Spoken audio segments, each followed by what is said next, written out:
Muy buenos días, mis amados hermanos, que el Señor me los bendiga grandemente. Bien, en este momento que estamos pasando por situaciones difíciles, el mundo está atravesando por problemas, por situaciones complicadas con la aparición de este virus. Y lógicamente se ha complicado tanto que las personas ya no podemos realizar nuestras actividades diarias, las personas ya no se pueden movilizar a sus trabajos, a sus funciones, a sus tareas diarias e inclusive la parte de la iglesia también se ha complicado. ¿Por qué? Porque ya no podemos reunirnos en los templos donde normalmente nos reuníamos a edificarnos en la palabra de Dios.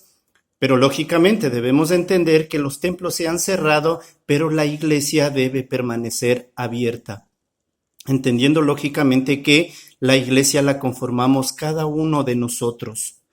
Y por eso debemos estar abiertos. ¿Abiertos a qué? Abiertos a recibir la palabra de Dios, abiertos a edificarnos cada día en sus benditas enseñanzas. Pero mis hermanos, ¿por qué es que tenía que aparecer este virus, este mal, esta plaga, esta enfermedad, o como le queramos llamar, si vivíamos nosotros seguros, vivíamos estables en nuestros hogares y estilos de vida aparentemente buenos, pero de pronto aparece este virus y ha entrado en nuestras casas, ha llenado de letras los periódicos, las noticias en el televisor, los diversos mensajes en las redes sociales? Pensamos muchas veces, esto es el fin, esto es el final, ya llegó el apocalipsis, se va a acabar el mundo, pero este virus nos está avisando de algo mucho más importante para nuestras vidas, mis hermanos. Por eso, en esta mañana vamos a estudiar acerca de un evento muy interesante que sucedió en los tiempos del gran rey David, el hombre conforme al corazón de Dios. Y nos menciona en el libro de Samuel, esa va a ser nuestra lectura, el libro segunda de Samuel en el capítulo 24.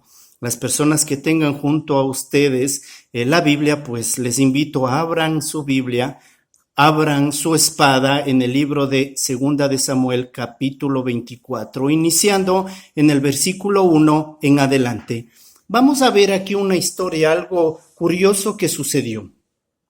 El rey David, lógicamente rey de Israel, ordena a sus generales, a la gente que tenía al mando, y les dice, vayan ustedes y hagan un censo. Vayan entre todo el pueblo y cuenten cuántos guerreros, cuántos hombres de guerra nosotros tenemos para en caso de una confrontación, de una batalla con el enemigo, a ver si es que nos atrevemos a pelear, a ver si es que estamos en la capacidad numérica como para enfrentarlos.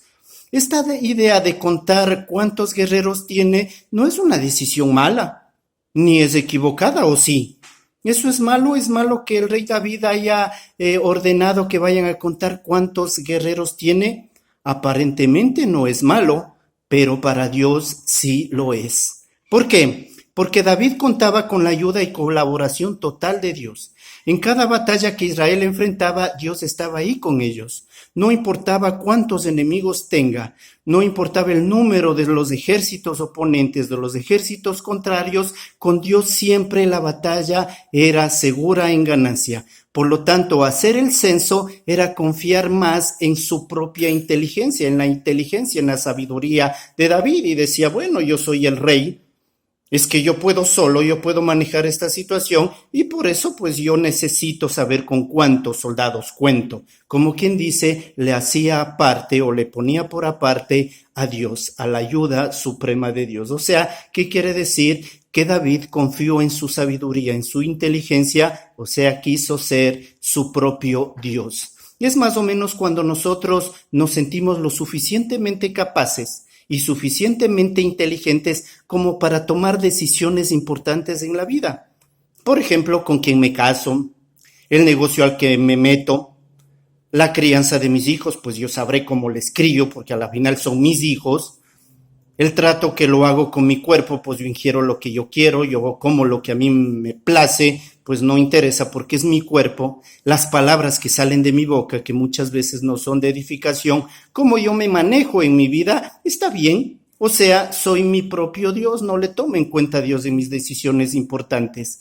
Pero recordemos, mis hermanos, que frente a toda situación que nosotros hagamos, a toda situación que nosotros tomemos, siempre habrá consecuencias sobre toda decisión. y veamos qué consecuencias tuvo David por no haber tomado en cuenta a Dios. Nosotros vamos a mirar, mis hermanos, en el versículo 13 del libro Segunda de Samuel, del capítulo 24, en el versículo 13, vamos a ver cómo dice ahí. La palabra del Señor nos dice: ¿quieres que te venga en consecuencia del pecado que hizo, en el pecado de no tomar en cuenta a Dios? Dios le dice: ¿quieres que te doy 3 opciones de castigo? ¿Quieres que te venga 7 años de hambre en tu tierra? ¿O quieres que durante 3 meses tus enemigos te persigan? ¿O que 3 días haya peste sobre la tierra? Esas 3 opciones le pone Dios en consecuencia del pecado de desobediencia que hizo David. ¿Cuál castigo hubiera escogido usted, mi hermano, si hubiera estado en la situación, en la posición de David? ¿Hubiera escogido los 7 años de hambre para toda su tierra? ¿O hubiera escogido que durante 3 meses sus enemigos le hagan guerra, le hagan batalla? ¿O 3 días haya de peste sobre la tierra, sobre su nación? ¿Cuál castigo hubiera escogido usted, mi hermano? ¿El hambre, la guerra o la peste? Difícil situación. Pero David, a pesar de su pecado de desobediencia, pues lógicamente ahora frente a esto que se le puso, para tomar una decisión sabia, él decide tomar en cuenta a Dios y dice: no, yo ya me equivoqué una vez, no le tomé en cuenta a Dios, pues ahora sí lo voy a tomar en cuenta. Por lo tanto, Señor, de las 3 opciones de castigo que tú me pides que escoja, pues te la dejo a ti. Y vemos nosotros como en el versículo 14 de Segunda de Samuel, capítulo 24, dice David: caigamos en mano de Jehová. Eso quiere decir, voy a dejar que Dios escoja. No me quiero equivocar más. Y termina el versículo 14 diciendo: Dios es misericordioso y voy a descansar en su bendita y santa voluntad. No quiero caer en manos de los hombres. Ahora, entonces ahí tenía Dios las 3 opciones que primeramente le puso a David. Ahora Dios tenía esas 3 opciones. ¿Por qué Dios no escogería la primera opción, que era el hambre en la tierra? ¿O por qué no cogió la segunda, que era esta situación de la guerra, de que serían perseguidos por sus enemigos? ¿Y por qué decidió escoger la situación de la enfermedad, la situación de la plaga, de la peste que venía para toda su nación? Pues lógicamente es algo que tenía que escoger Dios, y Dios es el sabio de sabios, es el poderoso. Entonces, lógicamente, él no iba a escoger la primera opción, que era acerca del hambre en la tierra. ¿Por qué? Porque sabía él que por causa del hambre, por origen del hambre, la gente hubiera salido a hacer maldades, hubiera salido a robar, hubiera salido a matar, hubiera salido a hacer cosas dañinas, cosas malas, para conseguir dinero y así poder comprar para el alimento diario. Y por eso no escogió la primera. Pero ¿por qué no escogió la segunda? ¿Por qué no escogió 7 días de guerra contra los enemigos? Porque lógicamente esa situación de guerra hubiera sido iniciada con un odio, con un rencor entre las personas. Y es por eso que escoge la tercera. La tercera, esto de la plaga, de esta enfermedad, porque sabía que esta decisión no originaría odio. Esta situación de la peste, esta situación del virus, no origina odio ni rencor en la gente, sino que origina unión, origina compasión, solidaridad y amor entre las personas. Y ahora vemos cómo las naciones están preocupándose realmente por la situación de todo el pueblo. Vemos, por ejemplo, a un país de China cómo está dando a sus profesionales, a sus médicos, para que ayuden en la recuperación de las personas que están en peligro de muerte en Estados Unidos.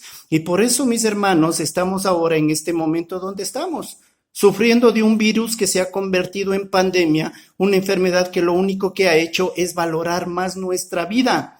Y por eso en estos postreros días veremos lecciones. Vamos a tener estos tiempitos todas las mañanas, vamos a ver lecciones que debemos aprender en esta situación difícil, en esta situación de pandemia. Eso lo seguiremos viendo durante esta semana, pero vamos a ver qué hizo David frente a esta decisión tan maravillosa que tomó Dios de poner una enfermedad en el mundo. ¿Y qué hizo David? En el versículo 25 del capítulo 24 de Segunda de Samuel vemos que dice que David edificó un altar. Eso nos enseña, mis hermanos, que es hora de edificar un altar en cada uno de nuestros hogares, porque no vino hambre al mundo, porque no vino guerras a nuestra nación, sino porque vino una peste, una plaga, una enfermedad, y lógicamente eso ha traído reconciliación, amor, solidaridad entre las personas, entre los seres humanos, para que nosotros aprendamos a valorar realmente lo que es la vida. Allá no solamente irnos en busca de las situaciones económicas, de los bienes materiales, sino que hay algo mucho más importante que es mi vida y la de mi familia.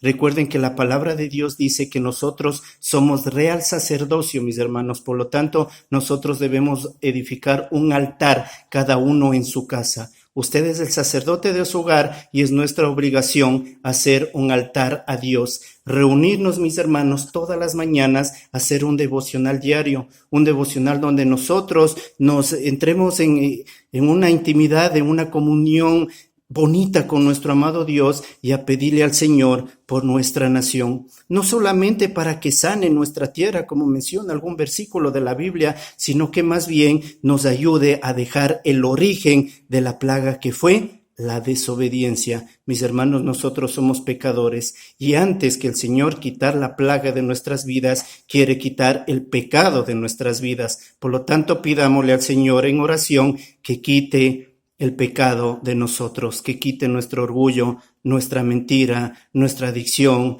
nuestra lengua que la sabemos soltar como nosotros nos place, y todo pecado que nosotros analicemos y pensemos que está ofendiendo a Dios. Pues eso pidámosle al Señor que nos cambie. Mis hermanos, les invito y les incito a que nos apeguemos más al Señor durante este tiempo de crisis y de sufrimiento, para que nosotros podamos gozar de la presencia del Señor. Que Dios me los bendiga.